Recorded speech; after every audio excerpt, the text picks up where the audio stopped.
എല്ലാ exit poll ഫലവും BJP അധികാരത്തിൽ വരുമെന്ന് മഹാരാഷ്ട്ര കാര്യത്തിൽ പറയുമ്പോൾ ഇതേ മഹാരാഷ്ട്രയിൽ നാഗ്പൂരിൽ EVM മെഷീൻ തിരിമറിയെന്നാണ് ആരോപണമുയർന്നത്.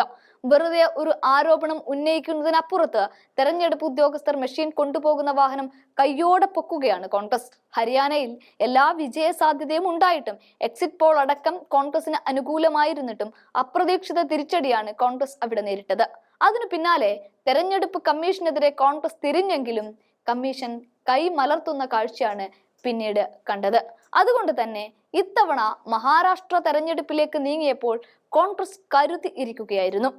എവിടെയെങ്കിലും ഏതെങ്കിലും ബൂത്തിൽ EVM അട്ടിമറിക്കപ്പെടുന്നുണ്ടോ എന്ന് കണ്ണും നട്ട് നോക്കിയിരിക്കുന്നതിന്റെ കൂടി ഫലമായിട്ടാണ് ഇപ്പോൾ തെരഞ്ഞെടുപ്പ് ഉദ്യോഗസ്ഥർ പ്രത്യേകമായി EVM കൊണ്ടുപോയപ്പോൾ കോൺഗ്രസ് തടഞ്ഞത്. EVM മെഷീനുമായി തെരഞ്ഞെടുപ്പ് ഉദ്യോഗസ്ഥർ സഞ്ചരിച്ച വാഹനം ആക്രമിക്കപ്പെടുകയും ചെയ്തു.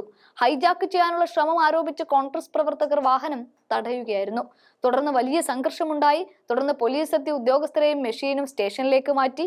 ഇതോടൊപ്പം തന്നെ BJP കോൺഗ്രസ് പ്രവർത്തകർ പോലീസ് സ്റ്റേഷന് മുന്നിൽ വലിയ പ്രതിഷേധവുമായി എത്തി. EVM മെഷീൻ വോട്ടെടുപ്പിന് ഉപയോഗിച്ചതല്ലെന്നാണ് പോലീസ് പറയുന്നത്.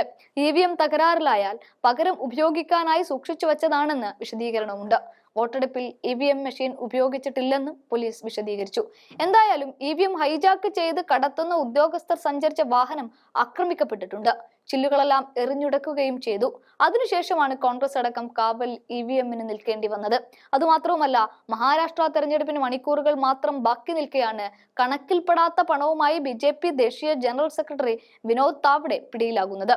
താവ്ഡെയുടെ ഹോട്ടൽ മുറിയിൽ നിന്ന് 9.93 ലക്ഷം രൂപ കണ്ടെടുത്തതായി തെരഞ്ഞെടുപ്പ് കമ്മീഷൻ ഉദ്യോഗസ്ഥർ പറയുകയും ചെയ്യുന്നുണ്ട്. ബാക്കി കഥ പിന്നെ.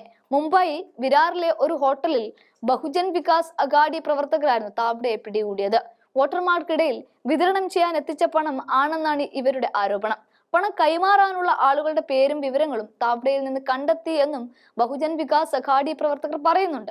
സംഭവത്തിൽ പോലീസ് FIR രജിസ്റ്റർ ചെയ്തിട്ടുണ്ട്. ഇത്തരത്തിൽ വിജയിക്കാൻ എന്ത് കുതന്ത്രവും പയറ്റുന്നവരാണ് BJP. അതുകൊണ്ടാണ് പ്രതിപക്ഷ പാർട്ടികൾ ഓരോരുത്തരും കണ്ണും കാതും കൂർപ്പിച്ചുകൊണ്ട് പോളിംഗ് ബൂത്തുകളിൽ സജീവമായത്. അതിന്റെ കൂടി അടിസ്ഥാനത്തിലാണ് തെരഞ്ഞെടുപ്പ് ഉദ്യോഗസ്ഥർ പ്രത്യേകമായി മാറ്റാൻ ശ്രമിച്ച EVM കോൺഗ്രസ് കൈയോടെ പൊക്കിയതും.